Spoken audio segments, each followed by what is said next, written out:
मित्रों, सादर जय श्री कृष्ण। हमारे YouTube चैनल में आप सभी का बहुत बहुत स्वागत है। मैं हूं आपके साथ विशाल शास्त्री। देव शनि आषाढ़ी श्री विष्णु शयन उत्सव चतुर्मास देवशयनी एकादशी व्रत 2023 पूजा पारणा एवं व्रत कथा। भगवान श्री हरि विष्णु का पूजन करना, एकादशी का व्रत रखना, गीता जी का पाठ करना, तुलसी जी का पूजन एवं दर्शन करना, ब्राह्मणों की सेवा करना, दान करना, भोजन कराना, गौ माता की रक्षा व सेवा करना, यह 6 कार्य इस कठिन संसार सागर को पार कराने हेतु मुक्तिदायक बताए गए हैं। पूरे वर्ष में 24 एकादशी आती है, लेकिन जिस साल अधिक मास या पुरुषोत्तम आता है उस साल 2 एकादशी अधिक यानी कुल मिलाकर 26 एकादशी आती है। प्रत्येक महीने में 2 बार, एक कृष्ण पक्ष व दूसरी शुक्ल पक्ष, दोनों में ही एकादशियों का भिन्न भिन्न महत्व हमारे पुराणों एवं धर्म ग्रंथों में बताया गया है। एकादशी का व्रत भगवान श्री लक्ष्मी नारायण जी का परम प्रिय व्रत है। एकादशी का व्रत करने से मनुष्यों के कई जन्मों के पाप जड़ से नष्ट हो जाते हैं तथा पुण्यों का उदय होता है। जब मनुष्य के जन्म जन्मांतर के पाप नष्ट हो जाते हैं तभी उन्हें सांसारिक एवं भौतिक सुखों की प्राप्ति होती है। इस बार आषाढ़ मास के शुक्ल पक्ष की देवशयनी एकादशी तिथि का आरंभ 29 जून 2023 को सुबह 3:29 से हो जाएगा। वह एकादशी तिथि का समापन 29 और 30 जून 2023 की रात्रि 2:42 पर होगा। अतः जो शुद्ध एकादशी होगी वह 29 जून 2023 गुरुवार को ही रहेगी। इसी दिन सभी भक्तजनों व माताओं बहनों को व्रत रखना चाहिए एवं देवशयनी एकादशी व्रत का पारणा अर्थात व्रत खोलने का सही समय पारणा मुहूर्त 30 जून 2023 शुक्रवार को सुबह 5:52 से लेकर 7:52 तक व्रत खोलना है, अर्थात इस दौरान व्रत का पारणा कर लेना चाहिए।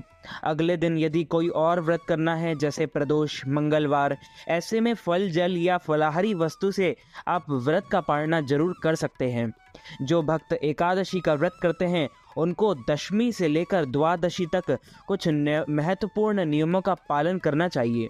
दशमी के दिन एक समय शुद्ध एवं सात्विक भोजन करें। इस दिन चावल, लहसुन, प्याज, मांस, मदिरा, मसूर दाल, कटहल की सब्जी का उपयोग नहीं करना चाहिए।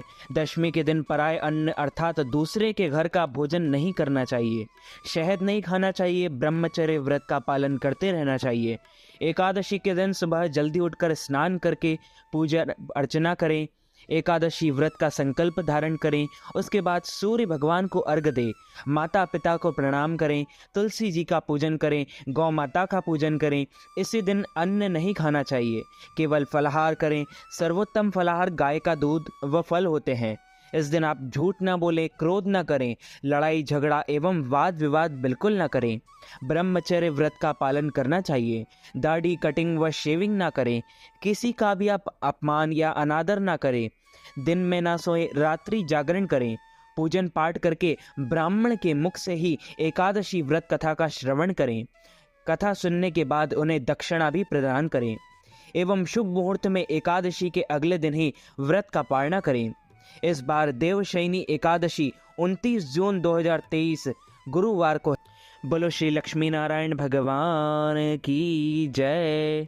श्री वृंदावन बिहारी लाल की जय। श्री गिरिराज धरणे की जय। श्री बालकृष्ण लाल की जय। श्री श्याम सुंदर यमुने महारानी की जय। जगत गुरु श्री वल्लभाधीश की जय। श्री गोसाई जी परम दयाल की जय। श्री गुरुदेव की जय। लाडले लाल की जय। आज के आनंद की जय। धर्मराज युधिष्ठिर ने कहा, हे केशव, आषाढ़ शुक्ल एकादशी का क्या नाम है? इस व्रत के करने की विधि क्या है और किस देवता का पूजन किया जाता है? श्री कृष्ण कहने लगे कि हे युधिष्ठिर, जिस कथा को ब्रह्मा जी ने नारद जी से कहा था वही मैं तुमसे कहता हूँ। एक समय नारद जी ने ब्रह्मा जी से यही प्रश्न किया था। तब ब्रह्मा जी ने उत्तर दिया कि हे नारद, तुमने कलियुगी जीवों के उद्धार के लिए बहुत उत्तम प्रश्न किया है, क्योंकि देवशयनी एकादशी का व्रत सब व्रतों में उत्तम है। इस व्रत से समस्त पाप नष्ट हो जाते हैं और मनुष्य इस व्रत को नहीं करते वे नरकगामी होते हैं। इस व्रत के करने से भगवान विष्णु प्रसन्न होते हैं। इस एकादशी का नाम देवशयनी एकादशी है। अब मैं तुमसे एक पौराणिक कथा कहता हूँ, तुम मन लगाकर सुनो। सूर्यवंश में मानधाता नाम का एक चक्रवर्ती राजा हुआ था, जो सत्यवादी और महान प्रतापी था। वह अपनी प्रजा का पुत्र की भांति पालन किया करता था। उसकी सारी प्रजा धन धान्य से भरपूर और सुखी थी। उसके राज्य में कभी अकाल नहीं पड़ता था। एक समय उस राजा के राज्य में 3 वर्ष तक वर्षा नहीं हुई और अकाल पड़ गया। प्रजा अन्न की कमी के कारण अत्यंत दुखी हो गई। अन्न के ना होते से राज्य में यज्ञादि भी बंद हो गए। एक दिन प्रजा राजा के पास जाकर कहने लगी कि हे राजा, सारी प्रजा त्राही त्राही पुकार रही है, क्योंकि समस्त विश्व की सृष्टि का कारण वर्षा है। वर्षा के अभाव से अकाल पड़ गया है और अकाल से प्रजा मर रही है। इसलिए हे राजन, कोई ऐसा उपाय बताओ जिससे प्रजा का कष्ट दूर हो। राजा मानधाता कहने लगे कि आप लोग ठीक कह रहे हो। वर्षा से ही अन्न उत्पन्न होता है और आप लोग वर्षा ना होने से अत्यंत दुखी हो गए हैं। मैं आप लोगों के दुखों का समझता हूँ। ऐसा कहकर राजा कुछ सेना साथ लेकर वन की तरफ चल दिया। वह अनेक ऋषियों के आश्रम में भ्रमण करता हुआ अंत में ब्रह्मा जी के पुत्र अंगिरा ऋषि के आश्रम में पहुंचा। वहां राजा ने घोड़े से उतरकर अंगिरा ऋषि को प्रणाम किया। मुनि ने राजा को आशीर्वाद देकर कुशल क्षेम के पश्चात उनसे आश्रम में आने का कारण पूछा। राजा ने हाथ जोड़कर विनीत भाव से कहा कि हे भगवान, सब प्रकार के धर्म पालन करने पर भी मेरे राज्य में अकाल पड़ गया है। इससे प्रजा अत्यंत दुखी है। राजा के पापों के प्रभाव से ही प्रजा को कष्ट होता है, ऐसा शास्त्रों में कहा है। जब मैं धर्मानुसार राज्य करता हूँ तो मेरे राज्य में अकाल कैसे पड़ गया, इसके कारण का पता मुझको अभी तक नहीं चल सका। अब मैं आपके पास इसी संदेह को निवृत्त कराने के लिए आया हूँ। कृपा करके मेरे इस संदेह को दूर कीजिए, साथ ही प्रजा के कष्ट को दूर करने का कोई उपाय बताइए। इतनी बात सुनकर ऋषि कहने लगे कि हे राजन, यह सतयुग सब युगों में उत्तम है। इसमें धर्म को चारों चरण सम्मिलित है, अर्थात इस युग में धर्म की सबसे अधिक उन्नति है। लोग ब्रह्म की उपासना करते हैं और केवल ब्राह्मणों को ही वेद पढ़ने का अधिकार है। ब्राह्मण ही तपस्या करने का अधिकार रख सकते हैं, परंतु आपके राज्य में एक शूद्र तपस्या कर रहा है। इसी दोष के कारण आपके राज्य में वर्षा नहीं हो रही है। इसलिए यदि आप प्रजा का भला चाहते हो तो उस शूद्र का वध कर दो। इस पर राजा कहने लगा कि हे महाराज, मैं उस निरपराध तपस्या करने वाले शूद्र को किस तरह मार सकता हूँ? आप इस दोष से छूटने का कोई दूसरा उपाय बताइए। तब ऋषि कहने लगे कि राजन, यदि तुम अन्य उपाय जानना चाहते हो तो सुनो। आषाढ़ मास के शुक्ल पक्ष की देवशयनी नाम की एकादशी है। एकादशी का विधि पूर्वक व्रत करो। व्रत के प्रभाव से तुम्हारे राज्य में वर्षा होगी और प्रजा सुख प्राप्त करेगी, क्योंकि इस एकादशी का व्रत सब सिद्धियों को देने वाला है और समस्त उपद्रवों को नाश करने वाला है।